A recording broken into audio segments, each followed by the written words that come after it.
इस घटना के बाद उसने महसूस किया कि लड़की का अकेले घर में रहना बहुत खतरनाक है। वह उसके साथ रहना चाहता था, इसलिए उसने कुछ उपयोगी सामान खोजने का फैसला किया। फिर यहाँ से निकलकर उसने साहस जुटाया और दरवाजा खोला। सीढ़ी में बहुत शांति थी, सिर्फ पड़ोसी की लाश जमीन पर पड़ी थी। अब वह आखिरकार मर चुका था। लड़के ने अभी पड़ोसी से चाबी निकाली ही थी कि उसने पीछे से कुछ आवाज सुनी। कुछ ज़ॉम्बी उसकी तरफ दौड़ रही थी। वह भाग नहीं सका, इसलिए उसने लेटकर मरने का नाटक किया। अच्छा हुआ कि ज़ॉम्बी ने उसे नहीं देखा। वह जल्दी से उठा और ज़ॉम्बी के आने से पहले पड़ोसी का दरवाजा खोलकर अंदर चला गया। उसने देखा कि कमरे में एक लाश पड़ी है। उसने हेलमेट उठाकर उसकी ओर फेंका। कोई हरकत नहीं देखी। फिर उसने कमरे में खोजना शुरू कर दिया। फ्रिज खोला, एक बदबू सामने आई, लेकिन अच्छा था कि अलमारी में 2 बोतल मूंगफली का मक्खन और आधी थैली बिस्कुट बाकी थे। वह लाश के पड़े कमरे में खोज जारी रखने आया। बिस्तर के पास एक चढ़ाई का पिक मिला। जैसे ही वह बिस्तर के नीचे खोज कर रहा था, अचानक उसने देखा कि एक जोड़ी पैर आ रहे हैं।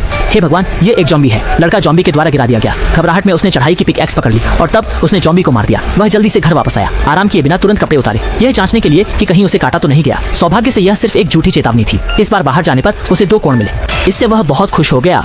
यहाँ से दूसरों के घर में सामान खोजने जाने की तैयारी कर रहा है। यहाँ की बदबू भले ही बुरी है, लेकिन गलियारे में जाने से बहुत अधिक सुरक्षित है। उसने एक कमरे से कूदकर नीचे छलांग लगाई। साधारण खोज कर सुरक्षा की पुष्टि के बाद वह निश्चिंत हो गया और घर में बहुत सारा खाना मिला, जो उनके लिए काफी लंबे समय तक जीविका के लिए पर्याप्त है। उसने बेसब्री से यह खुशखबरी लड़की को बताने का निर्णय लिया और लड़की उसकी सुरक्षा को लेकर चिंतित है। लड़का कहता है कि यहाँ बहुत सुरक्षित है। दरवाजे पर फ्रिज भी दरवाजे को अटाए हुए है। तभी उसे अचानक कुछ गलत महसूस होता है। फ्रिज दरवाजे को कैसे रोक रहा था। वह जैसे ही मुड़ा, एक हथियार पकड़े हुए बूढ़ा उसके सामने आ गया। पुष्टि करने के बाद कि लड़के को ज़ॉम्बी ने नहीं काटा, बूढ़े ने भी अपनी सतर्कता कम कर दी और फिर गर्मजोशी से लड़के का भोजन से स्वागत किया तथा कहा कि लड़का जो चाहे ले सकता है, क्योंकि वह खुद एक बूढ़ा आदमी है और ज्यादा नहीं खा सकता। भोला लड़का इसे सच मान बैठा। ठीक जब वह सामान चुन रहा था, बूढ़े ने अचानक से लड़के पर पीछे से हमला किया और उसे बेहोश कर दिया। पता नहीं कितना समय बीत गया।